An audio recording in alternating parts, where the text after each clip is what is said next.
Chapter 1. Tom. No answer, Tom. No answer. What's gone with that boy, I wonder, you Tom? No answer. The old lady pulled her spectacles down and looked over them about the room. Then she put them up and looked out under them. She seldom or never looked through them for so small a thing as a boy. They were her state pair, the pride of her heart, and were built for style, not service. She could have seen through a pair of stove lids just as well. She looked perplexed for a moment, and then said, not fiercely but still loud enough for the furniture to hear, "Well, I lay if I get hold of you I'll." She did not finish, for by this time she was bending down and punching under the bed with the broom, and so she needed breath to punctuate the punches with. She resurrected nothing but the cat. I never did see the beat of that boy. She went to the open door and stood in it and looked out among the tomato vines and Jimson weeds that constituted the garden. No Tom. So she lifted up her voice at an angle calculated for distance and shouted, "Y-O-U-U, Tom."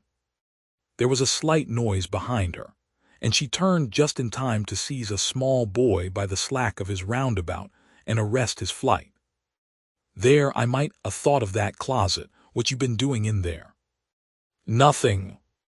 "Nothing? Look at your hands, and look at your mouth. What is that truck?" "I don't know, Aunt."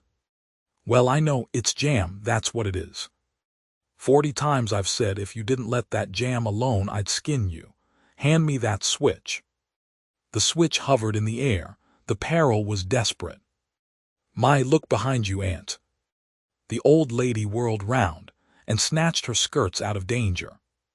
The lad fled on the instant, scrambled up the high board fence and disappeared over it. His Aunt Polly stood surprised a moment, and then broke into a gentle laugh. "Hang the boy, can't I never learn anything? Ain't he played me tricks enough like that for me to be looking out for him by this time? But old fools is the biggest fools there is.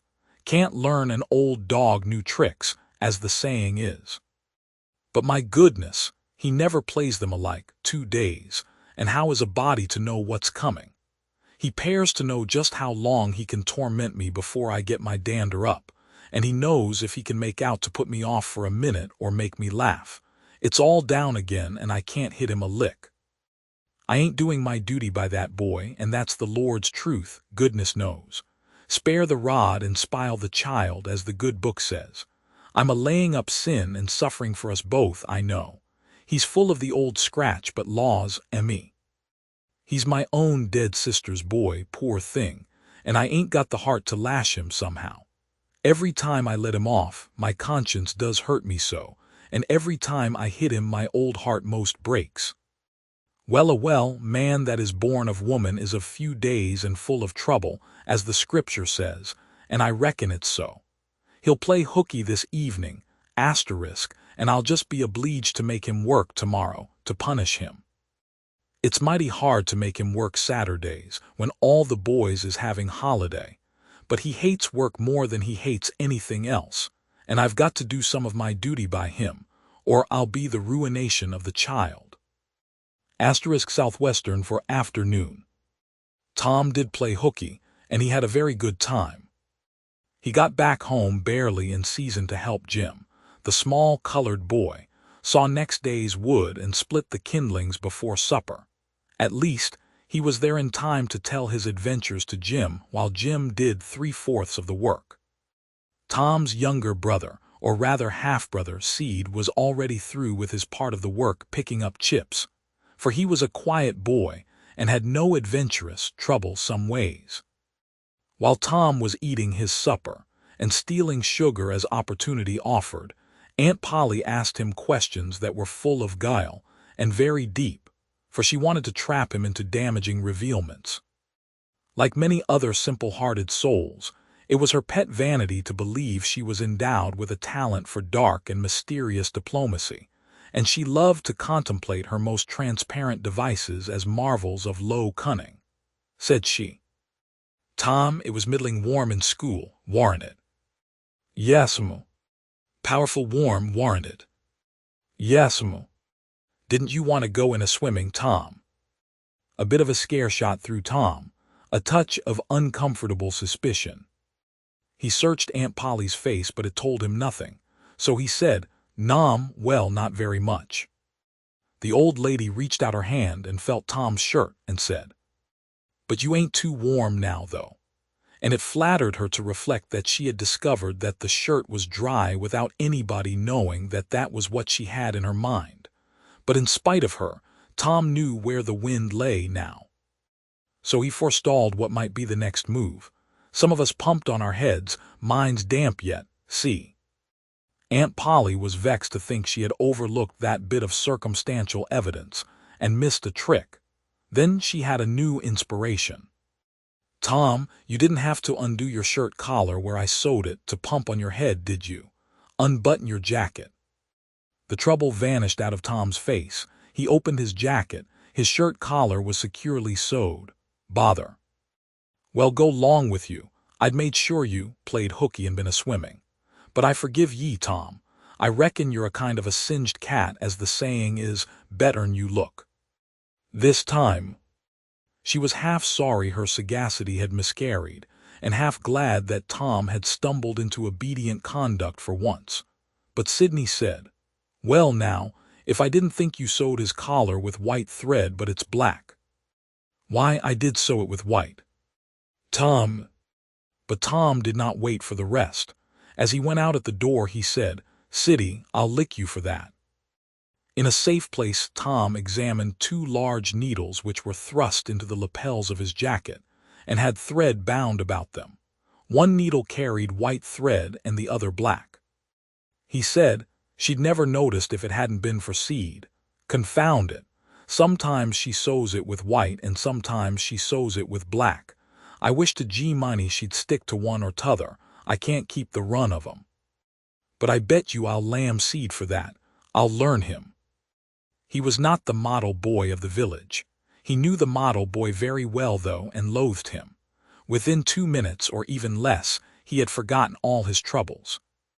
Not because his troubles were one whit less heavy and bitter to him than a man, or to a man, but because a new and powerful interest bore them down and drove them out of his mind for the time, just as men's misfortunes are forgotten in the excitement of new enterprises. This new interest was a valued novelty in whistling, which he had just acquired from a Negro, and he was suffering to practice it undisturbed.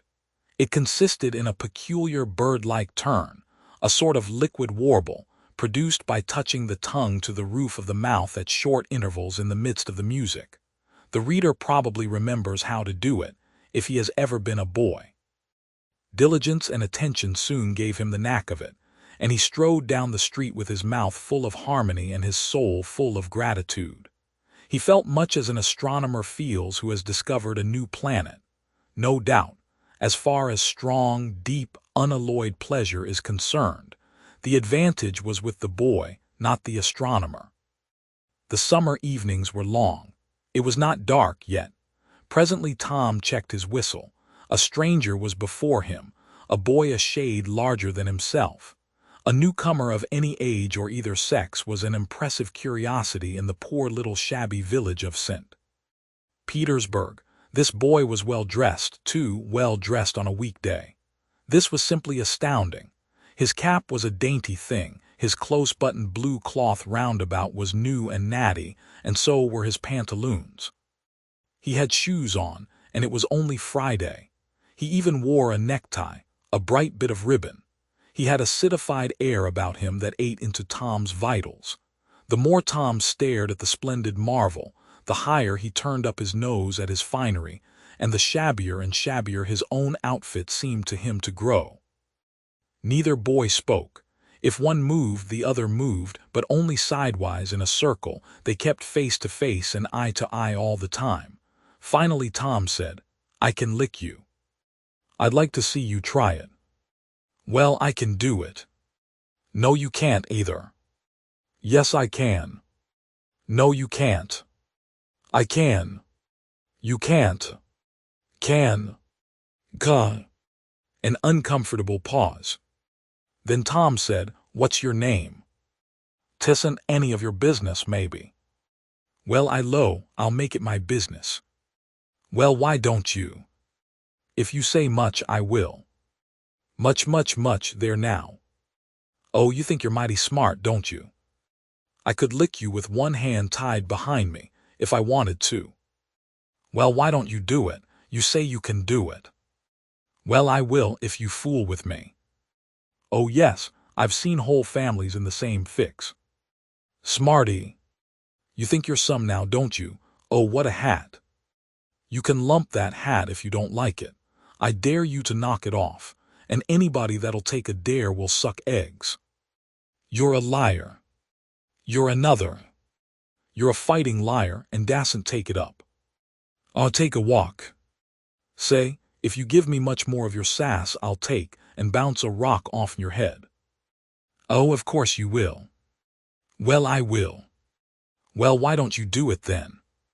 What do you keep saying you will for? Why don't you do it? It's because you're afraid. I ain't afraid. You are. I ain't.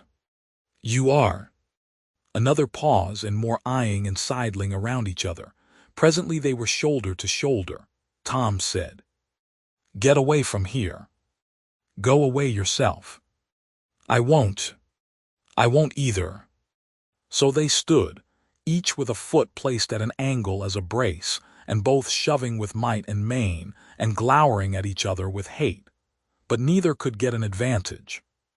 After struggling till both were hot and flushed, each relaxed his strain with watchful caution, and Tom said, "You're a coward and a pup. I'll tell my big brother on you, and he can thrash you with his little finger, and I'll make him do it too. What do I care for your big brother? I've got a brother that's bigger than he is, and what's more, he can throw him over that fence too. Both brothers were imaginary." "That's a lie." "You're saying so, don't make it so." Tom drew a line in the dust with his big toe and said, "I dare you to step over that, and I'll lick you till you can't stand up. Anybody that'll take a dare will steal sheep." The new boy stepped over promptly and said, "Now you said you'd do it, now let's see you do it. Don't you crowd me now. You better look out." "Well, you said you'd do it, why don't you do it?" "By jingo, for 2 cents I will do it." The new boy took 2 broad coppers out of his pocket and held them out with derision. Tom struck them to the ground.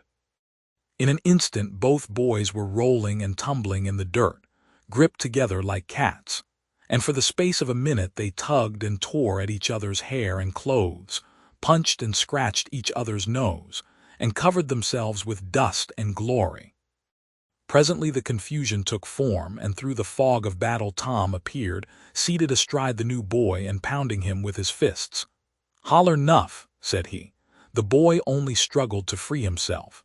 He was crying mainly from rage. "Holler 'nuff," and the pounding went on. At last the stranger got out a smothered "nuff," and Tom led him up and said, "Now that'll learn you. Better look out who you're fooling with next time." The new boy went off brushing the dust from his clothes, sobbing, snuffling, and occasionally looking back and shaking his head and threatening what he would do to Tom the next time he caught him out. To which Tom responded with jeers and started off in high feather. And as soon as his back was turned, the new boy snatched up a stone, threw it, and hit him between the shoulders, and then turned tail and ran like an antelope. Tom chased the traitor home, and thus found out where he lived. He then held a position at the gate for some time, daring the enemy to come outside, but the enemy only made faces at him through the window and declined. At last the enemy's mother appeared and called Tom a bad, vicious, vulgar child and ordered him away. So he went away, but he said he loathed to lay for that boy. He got home pretty late that night, and when he climbed cautiously in at the window, he uncovered an ambuscade in the person of his aunt. And when she saw the state his clothes were in, her resolution to turn his Saturday holiday into captivity at hard labor became adamantine in its firmness.